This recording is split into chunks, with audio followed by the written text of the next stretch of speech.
Vous êtes avec Cindy de Coaching EM. Aujourd'hui, on va parler des émotions, pourquoi elles sont si importantes.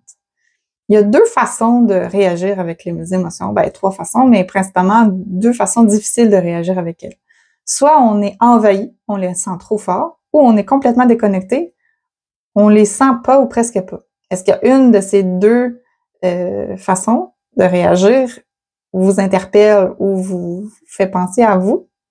Donc souvent, quand on va se sentir envahir par nos émotions, elles sont trop fortes. Donc on va vivre beaucoup de stress, beaucoup d'anxiété, beaucoup de difficultés à respirer. On n'est vraiment pas bien avec elles. Elles nous font un peu peur.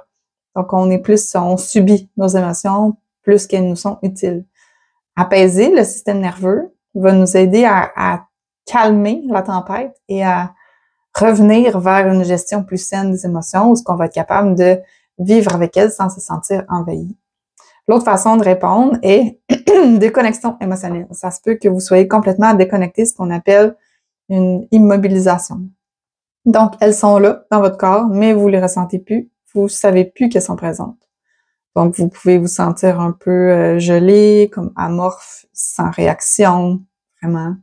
Qu'est-ce qu'on veut faire? C'est graduellement se réapproprier ces émotions. Donc, tranquillement, très doucement, faire une reconnexion à elle. De toute façon, même si on veut aller vite, il y a des bonnes chances que le corps, lui, va pas vouloir. Donc, ça va être un processus très long avec beaucoup de patience.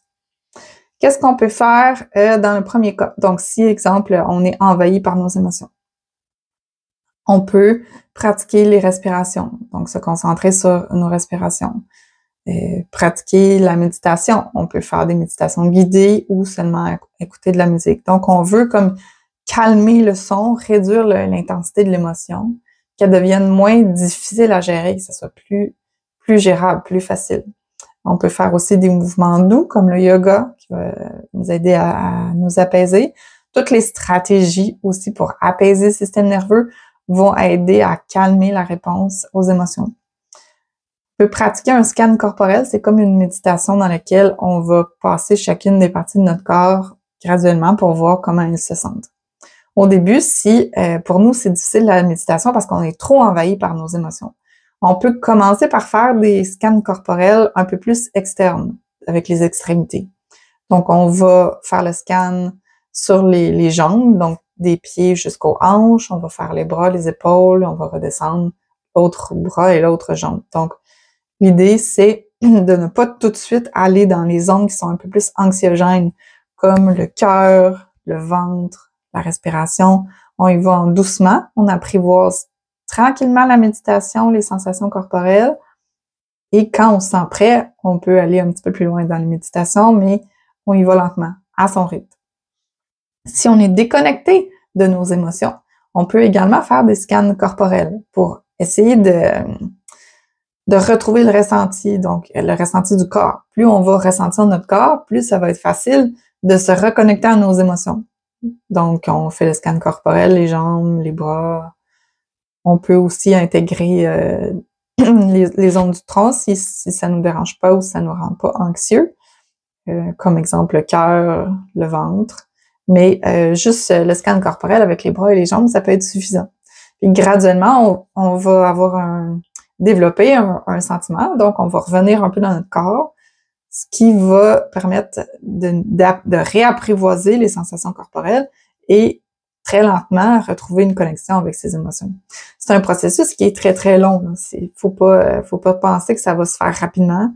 C'est quelque chose qui va être long. Moi, je faisais partie de ce groupe-là, des personnes qui étaient un peu plus en déconnexion émotionnelle. J'ai coupé le stress, donc je pensais juste que j'étais plus stressée, que je vivais plus de stress, mais il était toujours là, c'est juste que je le ressentais pas. Donc, on veut apprendre, ça m'a pris peut-être presque 2 ans, apprendre à commencer à être capable de reconnecter à mes émotions.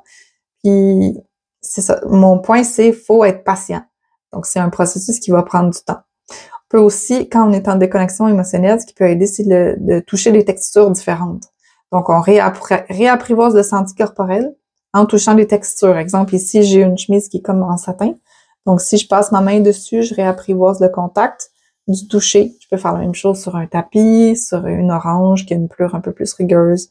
Fait que varier les textures pour réapprivoiser la connexion corporelle qui est lié avec la connexion émotionnelle. Puis, faut pas se désespérer, faut pas se décourager. Tranquillement, ça va finir par marcher. L'important, c'est la pratique. On veut pratiquer, pratiquer et pratiquer, tant pour apaiser les émotions qui sont trop fortes, pour celles qui vont vivre avec un envahissement émotionnel, que pour celles qui les ressentent plus ou presque plus. Donc, ça va être long, c'est un processus lent, on persiste et vous allez arriver à vos fins, j'en suis certaine. Sur ce, j'espère que vous avez apprécié, que je vous ai parlé des émotions, de comment se reconnecter, que vous allez savoir quoi faire maintenant. Si vous avez apprécié la vidéo, vous pouvez vous abonner à ma chaîne, activer la cloche de notification. Vous pouvez aimer cette vidéo si vous l'avez aimée. Si vous croyez que vous connaissez quelqu'un dans votre entourage qui pourrait bénéficier des enseignements, quelqu'un qui est soit trop envahi par ses émotions ou qui ne semble pas les percevoir, partagez-lui cette vidéo. Ça me fera grand plaisir d'élargir mon audience. Sur ce, on se revoit la semaine prochaine à même heure, 19h, pour une prochaine capsule sur un nouveau sujet. Au revoir, à bientôt!